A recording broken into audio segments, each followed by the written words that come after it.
여성을 위한 데일 카네기 지음, 김문주 옮김. 1장 젊고 건강하고 유쾌하게 살자. 5번째, 원래 그런 운명이라면 선택의 여지가 없다. 의지는 실현보다 강하다. 더 유연하게, 보다 더 강인하게. 근심에게 독주를 마시게 하라. 근심을 극복하는 5가지 방법. 5번째, 원래 그런 운명이라면 선택의 여지가 없다. 의지는 실현보다 강하다. 원래 그런 것이라면 선택의 여지가 없다. 이는 최고의 권력을 지닌 국왕조차 항상 스스로에게 되뇌이던 삶의 교훈이다. 버킹엄 궁전 내 도서관에는 국왕 조지 5세의 좌우명이 걸려있다. 헛된 망상이나 무의미한 한탄을 늘어놓지 않도록 이끌어 주십시오. 일찍이 철학자 쇼펜하우어도 이렇게 말했다. 외부의 고통을 참고 견디는 것이야말로 인생의 필수 과목이다. 환경 자체가 우리의 행복을 결정하는 것은 아니다. 바로 환경을 대하는 우리의 마음가짐이 행복 여부를 결정하는 것이다. 예수는 말했다.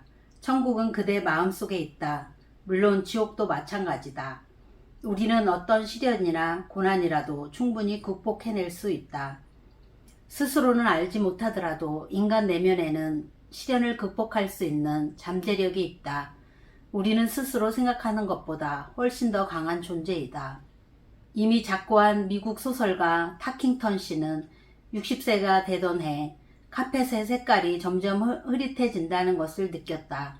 점차 카펫 문양도 구분할 수 없게 되자 병원을 찾은 그는 청천벽력 같은 소식을 들었다. 한쪽 눈은 거의 실명 상태였고 나머지 눈도 곧 멀어가고 있다는 선고였다. 그는 이 끔찍한 불행을 어떻게 받아들였을까? 끝났구나. 내 인생은 완전히 끝났어. 라고 울부짖었을까? 아니, 그는 여전히 유쾌한 삶을 즐겼을 뿐 아니라 자신의 불행을 유머러스하게 표현하기도 했다. 눈앞에 까만 반점이 어른거릴 때마다 허허 또 오셨구려. 오늘은 어딜 그리 가시나 라고 말하는 식이었다. 아무리 지독한 불행도 인간의 의지를 파괴할 수는 없다. 그는 완전히 실명한 후에도 이렇게 말했다. 어느 순간 내게 일어난 끔찍한 불행을 의연히 받아들이게 되었습니다. 인간은 어떤 불행에도 용감히 맞설 수 있습니다.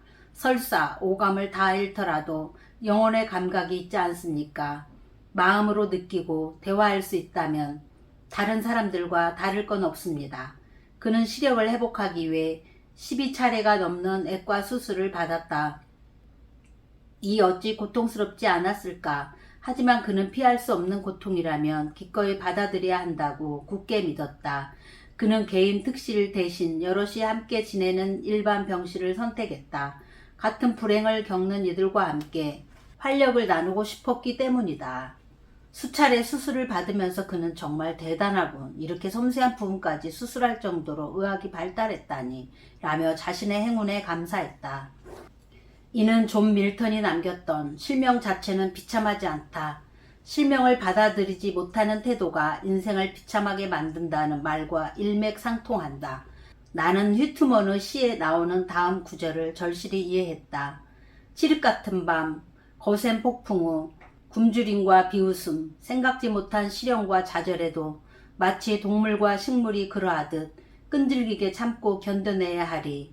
지난 12년간 소를 길러봤지만 어떤 어미소도 초원이 메말랐다고 서리가 내리고 추위가 찾아왔다고 화를 내는 법은 없었다.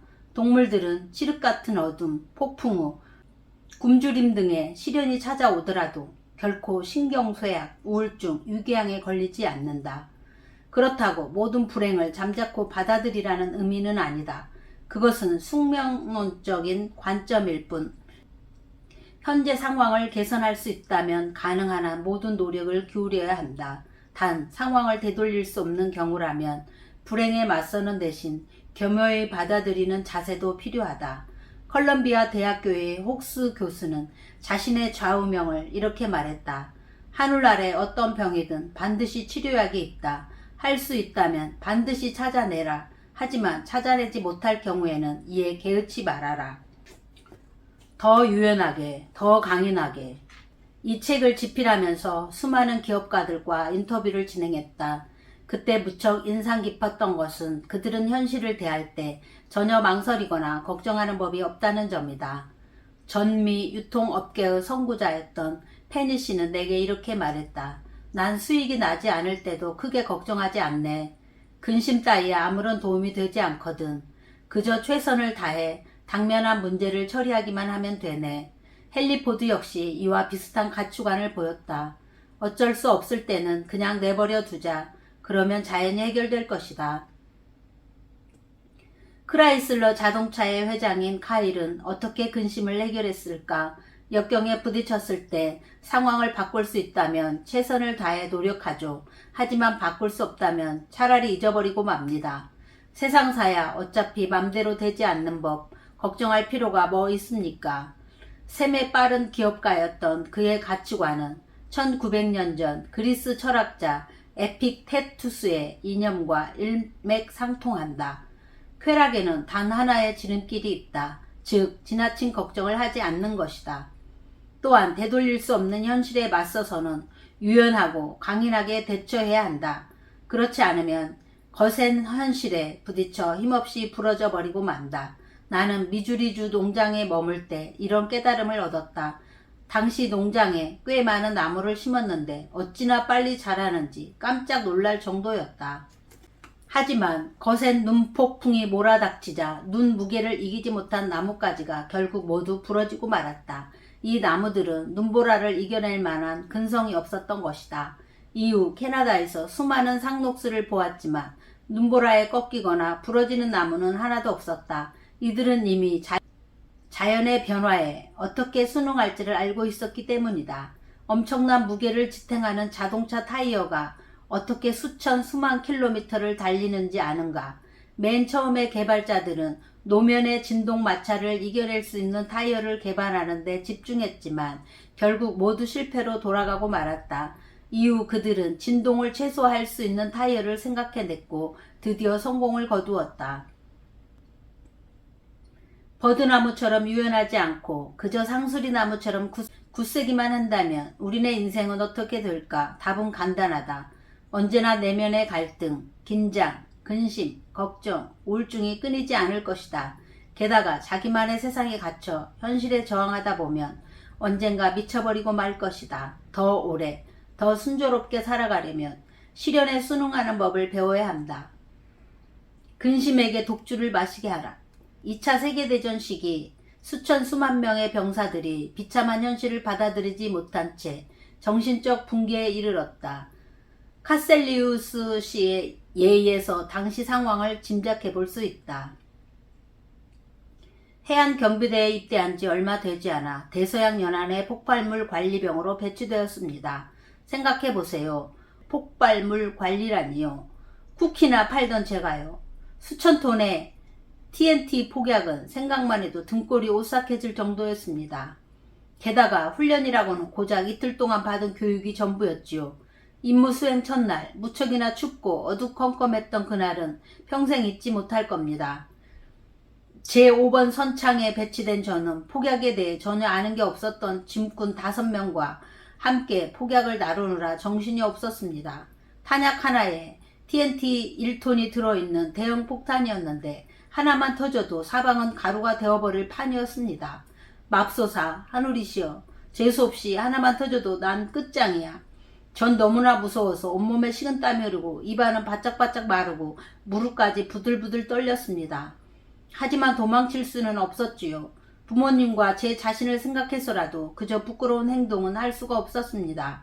하지만 짐꾼들이 아무런 생각 없이 탄약을 옮기는 것을 보자니 당장이라도 모든 게 폭발할 것만 같았습니다. 그렇게 1시간가량을 휘청대던 전 스스로 마음을 다잡기로 결심했습니다. 좋아, 까짓 폭탄 뭐가 대수야. 어차피 죽을 거라면 아무런 고통 없이 한 번에 가는 것도 좋지. 인간은 누구나 죽는 거잖아. 이 일을 해내지 못해도 어차피 총살당할 텐데. 그렇게 몇 시간이나 혼자서 중얼대자 마음이 점점 편안해졌습니다. 그리고 마침내 전 모든 공포심을 떨치고 일에만 집중할 수 있었습니다. 이후 어쩔 수 없는 상황이 닥치면 전 잊어버리자. 그게 제일 좋은 방법이야. 라고 생각합니다. 멋지지 않습니까? 쿠키 판매원이 이토록 용감해질 수 있다니요. 역사상 가장 고귀한 죽음으로 소크라테스의 희생이 손꼽힌다. 당시 아테네의 몇몇 소인배들은 소크라테스를 모함하여 사형 판결을 내렸다. 사형 집행 당일 간수는 소크라테스에게 이 잔을 받으시오 라며 독약을 내밀었다. 그러자 그는 얼굴색 하나 변하지 않은 채 평온한 표정으로 고귀한 죽음을 맞이했다. 예수가 탄생하기 399년 전에 벌어진 이 사건에는 오늘날 혼란스러운 세상에 필요한 핵심 교훈이 숨어 있다. 근심이여 이 독주를 받으시오. 근심을 극복하는 5가지 방법. 지나치게 걱정이 많은 사람들은 보통 상대방의 태도에 매우 예민하며 예상치 못한 사건에는 극도로 당황한다. 또한 모든 일을 최악의 상황으로 상상하기 일쑤이며 점차 우울증으로 진행되면서 결국 의심이 많고 편협한 성격으로 변해버린다. 저명한 심리학자 펠스 교수가 세상을 떠나기 얼마 전 나는 운 좋게 예일 대학교에서 그녀와 오후 면담을 가질 수 있었다. 눈물로 눈을 씻어내야만 비로소 진정 넓은 시야를 가질 수 있다는 옛말이 있다. 펠스 교수야말로 악몽 같은 근심의 터널을 빠져나와 마침내 승리를 쟁취한 강인한 여전사였다. 다음은 펠스 교수와의 회담 기록에서 정리한 근심을 극복하는 5가지 방법이다. 1. 한 가지에 집중하자. 펠스 교수는 24살 때 갑자기 안구에 문제가 생겼다. 책을 5분쯤 읽고 나면 눈에 찌를 듯한 통증이 찾아온 것이다. 일단 책은 읽지 않는다 해도 빛에 지나치게 예민해진 눈은 광선 자체를 감당해내지 못했다. 뉴욕에서 가장 유명한 안과의를 찾아가도 도저히 치료 방법을 알지 못했다. 매일 오후 4시가 지나면 그녀는 어두컴컴한 방구석에 앉아 취침 시간을 기다릴 수밖에 없었다. 그러던 어느 겨울날 그녀는 한 대학의 초청 강연을 맡게 되었다. 강의홀 천장에 달린 거대한 가스등 때문에 역시나 눈에 찌를 듯한 고통이 찾아왔다. 그녀는 할 수 없이 고개를 숙이고 땅만 바라볼 수밖에 없었다. 하지만 강의를 시작한 지 30분이 지나자 통증은 말끔히 사라졌고 심지어 불빛을 직접 바라보아도 전혀 눈이 아프지 않았다. 하지만 강의가 끝나자 곧바로 다시 통증이 찾아왔다. 이 사건에서 영감을 얻은 펠스 교수는 이후 무언가에 주의력을 집중하도록 애를 썼다. 그렇게 일주일쯤 지나자 안구 통증이 점차 사라졌고 펠스 교수는 완전히 정상으로 회복되었다. 사실 나도 펠스 교수와 비슷한 경험을 갖고 있다. 한 번은 해외여행길에 나섰을 때 갑작스레 허리 통증이 나타났다.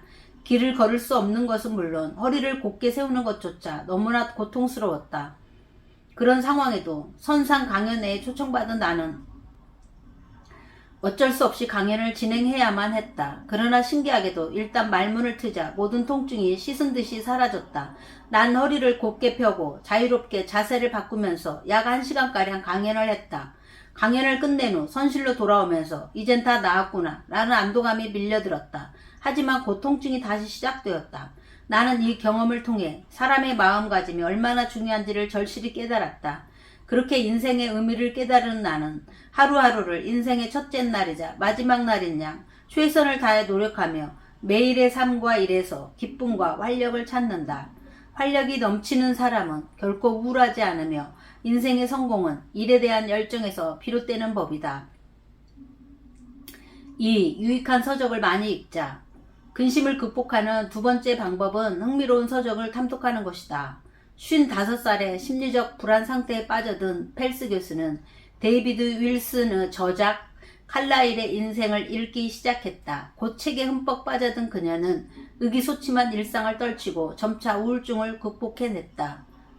나 역시도 이 방법에 적극 찬성한다. 실제로 책을 읽는데 주의력을 집중하다 보면 어떤 근심 걱정도 자연스레 떨쳐낼 수 있다.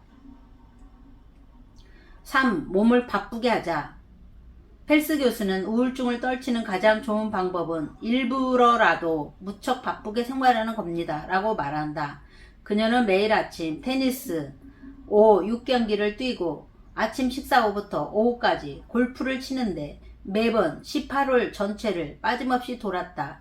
그리고 매주 금요일 저녁에는 교회 성경 교실에 나가 새벽까지 공부했다. 펠스 교수는 모든 좌절감과 우울증은 땀과 함께 씻겨 내려간다고 굳게 믿는다. 이는 내가 가장 선호하는 우울증 퇴치법이자 우울증에 빠진 주변 여성들에게 진심으로 제안하는 방법이기도 하다. 한창 바쁘게 활동하다 보면 긴장이 풀리고 분노도 온갖 근심과 번뇌도 연기처럼 사라져버리기 때문이다. 4. 업무상의 스트레스를 피하자. 펠스 교수는 일찍부터 업무상의 스트레스를 피하는 법을 터득한 뒤 줄곧 윌버 크로스의 생활 철학을 따라 살았다고 한다. 한때 코네티컷 주지사였던 크로스는 내게 이렇게 말했다. 때론 도저히 감당할 수 없을 만큼 일이 많을 때가 있다네. 그럴 때면 난 가만히 앉아 담배 한 대를 꺼내 물지. 아무것도 안 하면서 말일세. 5. 시간 속에 흘려버리자. 펠스 교수가 제안한 5번째 방법은 시간의 모든 문제를 맡기는 것이다. 그녀는 어떤 사건 때문에 마음이 복잡할 때는 그 일이 앞으로 어떻게 흘러갈 것인가를 곰곰이 생각해 본다. 그리고 스스로에게 되묻는다. 2달 후라면 이 문제로 걱정할 게 없을 거야. 그렇다면 지금 걱정할 게 뭐람? 바로 지금 2달 후의 마음가짐을 가지면 되잖아. 그렇다. 일단 문제에 직면했을 때는 누구나 어찌할 바를 모르게 된다. 그러나 이 문제를 한켠에 놓아두고 하루 뒤, 일주일 뒤, 1년 뒤에 다시 돌아보면 당시의 초조함, 조급함이 별것 아니었음을 깨닫게 된다.